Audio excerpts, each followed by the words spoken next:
If you've been following my channel for a while, I used to be petless. I didn't have a pet until last year.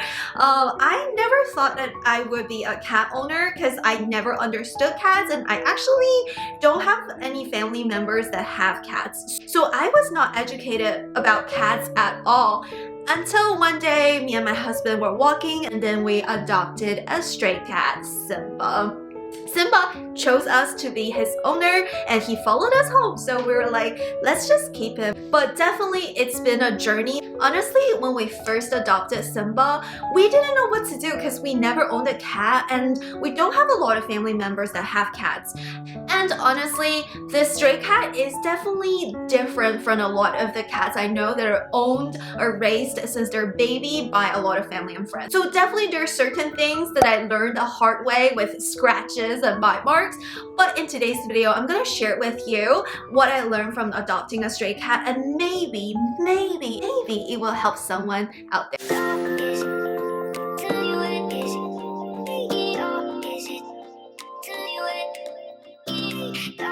Hello my friends, welcome back to my channel. This is Miss Ming. In my channel I do a variety of lifestyle videos and cat videos. If this is the first time you're in my channel, make sure you subscribe and ring the notification bell. In today's video we're going to talk about things that I wish I knew before I adopted my stray cat.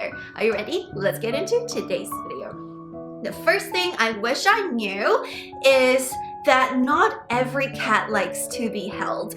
And this one, I definitely learned it the hard way. If you've been following my vlogs and other videos, you would notice that sometimes I will hold Simba, and sometimes like today, like when I actually make a video about Simba, I'm actually not holding him. So not every cat likes to be held, and chances are if you raised a cat from when they're babies, and if you've been holding them since they're babies, they're probably going to be more used to like being held by a human, versus this cat probably grew up in the wild, maybe got abandoned, so he actually doesn't like to be held by humans all the time. And the only times he likes it's usually when he has his attention on something interesting on you, or sometimes he's just pretty chill.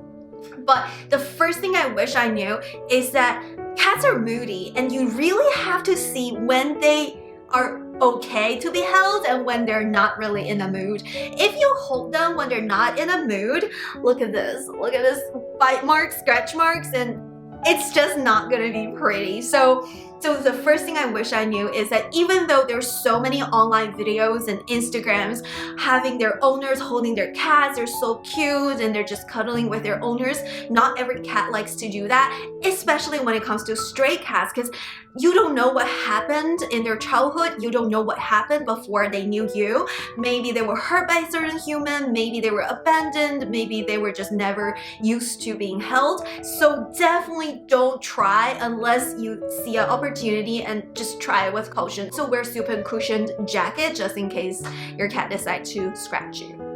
Second thing I wish I knew before adopting a stray cat is that cat actually loves to hang out with humans. So a lot of times when we're looking at pets, we thought that the cats, they're pretty aloof, versus dogs, they're always like human companion. But that is actually not true. Ever since I got Simba, what I noticed is that if I've been away for a long period of time and when I came home, Simba appears to be pretty aggressive and he wants to play aggressively as well, versus if I'm just staying at home, like working from home, or like during the weekend, Simba actually gets really cuddly and he's always there with me, and he's always in the same room with me. No matter where I go, he always follows me, like to the kitchen, to the living room, to the bedroom, to the bathroom, everywhere. He just wants to be in the same room with me. But what I learned was that even though some cats, they don't like to be petted or they don't like to be held, they still really enjoy your human presence. When they hang out with you, they feel that warmth and exposure to the human, and that really calms them down. So I definitely think that try to stay with your cats as much as possible, because they definitely need your companion, even if they're stray cats.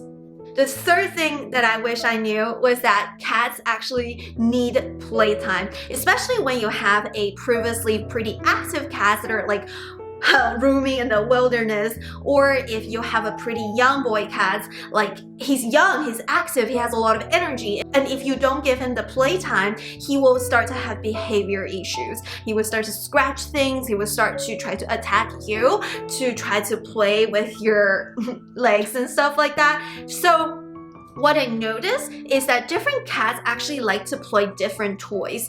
With my cat, it's actually really weird. I think it's because he used to be a stray. He loves to hunt. He loves to chase. We used to play this game called tag. Basically, my cat will chase me and then tag my leg usually. And then I will go chase him and he will go under the bed, try to pretend he will have half of the body under the bed, and then I will turn around and run and he will come to chase me again, and I will turn around to chase him. We're just gonna chase each other back and forth, back and forth, and back and forth until one of us get tired or lost interest. So he loves to play this type of chasing game. So I bought a bunch of toys for him to chase. So basically those are the bouncy balls that when you throw, they actually bounces. When the cat chases the ball will actually bounce further. That will actually stimulate the cat a little bit more to chase even further. So this is what my cat loves. But when I first got my cat, a lot of my friends recommended a lot of different toys, like the stick with the strings and things like that. And Simba actually lost interest pretty quickly. And that's when I realized that different cats play differently, and stray cats may actually want to play in a way that simulates when he was roaming free and chasing his prey. I think if you raised a cat from kitten, it will be a little bit different when you adopted a stray adult cat. Definitely the way they play will be a little bit different. The next thing I wish I knew before I adopted a stray cat is that a lot of times stray cats, they don't have a consistent meal type of schedule before, and a lot of times they always felt like they're hungry because they don't know what the next meal is gonna be from. We actually know some cats that they usually eat only when they're hungry, so you can just have their food out and they will eat when they're hungry and they will stop eating once they're full. Versus my stray cat, he just constantly begging for food. But I think this begging behavior comes from like being a stray cat on the street, and he didn't know where his next meal is gonna be from. When we first adopted him, he was really skinny. So he was like always trying to ask for food. When we first adopted him, I was like, oh my gosh, he's always hungry. So we were always trying to give him more and more food. And now he's a little bit fat, like a little mini Garfield. So I wish I knew about this. I think some people told me that to be careful, but there are also other cat owners said that if your cat is always hungry, there's either issues with the cat's health, or there are issues with your diet, or there are issues like with your feeding amount, you didn't feed him enough and this and that. Those are all valid opinions. But we took Simba to the vet, we were trying to increase the amount of food we gave him, and we tried a lot of things we learned from other cat owners, like experienced cat owners. But at the end of the day, we just realized that the reason why he's always asking food is because he used to be hungry all the time. He didn't have food. He used to have to beg door to door to see if there's any food. He used to have to go into people's trash can to look for food. And that speaks to my next thing that I learned is that stray cats, they eat everything. So be careful if you have a stray cat, because a lot of times like animals will try to eat humans' food, but if you raise the cat from their kittens, they will learn that this is human food and this is cat food. They will only be interested to cat food, or they will only be interested in like meat product with human food. But with my stray cat, like he doesn't care. He will try to eat every single thing that you have, even oranges and lemons and grapefruit. I learned online that cats don't like citrus food, so I've been kind of being cautious. Like when I try to cut citrus food, I've tried to stay in a corner so it doesn't bother my cat. But honestly, my cat, as soon as he smelled the oranges, he would just jump to the board and try to eat my orange. I'm like, wait, you're not supposed to like it. You're not supposed to like cabbage. You're not supposed to like those vegetables or human food or citrus food. But because he used to be a stray cat, because he used to be so hungry, he will eat literally anything, like anything. So if you're adopting a stray cat, there are two things to consider. The first thing is, just because your cat asks for food doesn't mean that he's hungry. Take him to the vet, make sure that he's healthy, and if he still asks for food and he's gaining weight because of that, stop, keep feeding him, and try to like train him to be on a schedule. This may never happen. Like my cat just going crazy over food, because I kind of understand because he used to be very skinny when we found him, but definitely try not to make your cat overweight because there are a lot of health issues when it comes to that. The second thing I learned is that if your cat keeps hunting on human food, you need to be extremely careful about the food that you put out, just in case the cat accidentally ate it or anything that would harm him. So for example, like chocolates, caffeine, milk, other products, other vegetables, oranges, avocado, this cat will try to eat anything. Like anything. Which cat would like orange or grapefruit? And I don't understand. But try to be extremely careful in terms of don't expose him to those food. Always try to keep an eye on him and do things quickly. I know it's always a struggle when I try to eat because the cat is just everywhere over our food, but be careful because those food may actually make your cat sick. So you always have to be careful when it comes to stray cats, versus a lot of other cats that you raise from babies. Sometimes they will learn that this is not food for them, but again, being cautious is always a good thing. The next thing I wish I knew, actually this happened multiple times, is that cats, they love to go into this closet, that cabinet, this and that, and sometimes they just slipped in without us being paying attention. So there's so many times I open the closet or I open the pantry, open the cabinet, and the cat will go in, and I never saw the cat going in. I would just close the door, shut the door, and then here we go, the cat can't get out. And then so many times I found the cat in the kitchen pantry eating our food, but good thing that we don't have anything bad in there, but he was eating our dog treats and trying to bite into his cat food bag, and also he went into our cabinets and things like that. So always check. So one thing I learned every time I leave the house or trying to do something for a long period of time without checking on Simba is to call his name to see if he comes up. If he comes up, we know that okay, he's out there just roaming around, that's fine. But if you call his name and he goes meow, meow, meow, and then you just have to look for him, and maybe you shut the door in front of him, he was trapped in a room, or he was trapped in a closet, trapped in everywhere. Make sure you don't trap your cat in a specific little area, because that could traumatize the cat, or the cat is hungry or needs water or needs to go to the restroom. It may not be very convenient right there. So always double check. The last thing I want to talk about in today's video is that if you have anything that carry other animal scent, make sure you eliminate the scent before introducing those items to your home. Okay, we learned that the really hard way. Simba has been pretty good. Sometimes he scratches things, but not on purpose. He will jump on our couch, and sometimes he accidentally scratched the couch, but I've never seen him on our couch like if there's a scratch pad there. We inherited some really nice chairs from my mother-in-law, and my mother-in-law has 3 dogs. And okay, here comes the problem. We introduced the chair, and even I can smell the dogs, but we didn't think it would be a problem because Simba never scratches anything and Simba never really had any problems.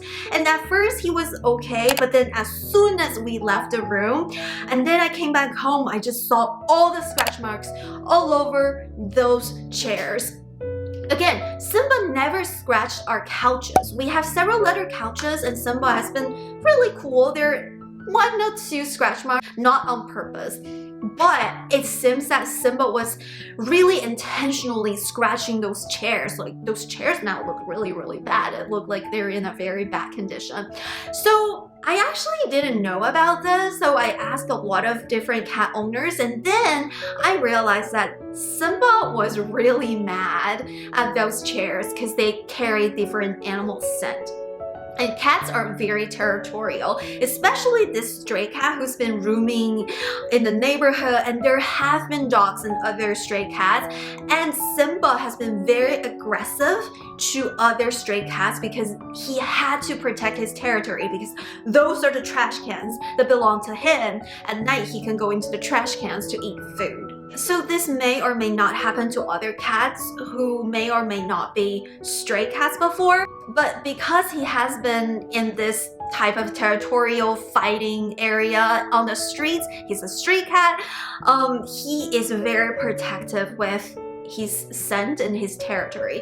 So he basically got really mad at those chairs and always scratching the chairs to make sure that his scent is actually covering the other animal's scent. So if I knew about this, I would have tried to see what sprays or what cleaning products we could use to de-scent those chairs. But at this moment, it is what it is. The damage is done. I'm pretty sure those chairs smell like Simba now. Again, I wish I knew about this, and if you adopted a stray cat and if you notice that this stray cat only scratched certain things but not other things, try to pay attention what are the things that he scratches, and do not blame your cat. I think a lot of times the first thing we think is to blame the cat, but it's really not the cat's fault, it's my fault. I didn't really think about that, and the fact that we bring those chairs in without de-scenting them, and that made Simba super angry and aggressive. I felt like so bad. So those are the things I learned from adopting my first stray cat. After we got Simba, there's so much fun going on in the house. There's always someone chasing something in the house. And the best part about Simba is he kills any possible bugs. We used to have tree roaches or other bugs in the old house, but ever since we had Simba, Simba has been hunting down every single possible bug from the outside, and he will play with them like, So definitely he's been helping us a lot, and he will notice if anything's going on. And I feel like sometimes when I'm staying at home alone, this is a really good companion, and I really appreciate it. This is probably the best decision I've ever made in 2020. Thank you so much for all of the support and help from my online community. Thank you so much. Alrighty, that's it for today's video. If you like it, please give it a thumbs up and comment down below what other tips you have about adopting cats or keeping a cat so we can learn from each other. I'm still a relatively new cat owner, so any helpful tips will be very helpful to me, and it will benefit Simba as well. And recently I started a new Instagram page for my cat because I just love him so much. I take so many pictures of him. I look at his pictures when I'm away from him. So follow Simba's Instagram page. It's called Cat Life of Simba. I will put it down below. And before you go, don't forget to subscribe to this channel and ring the notification bell. And I will see you in my next video.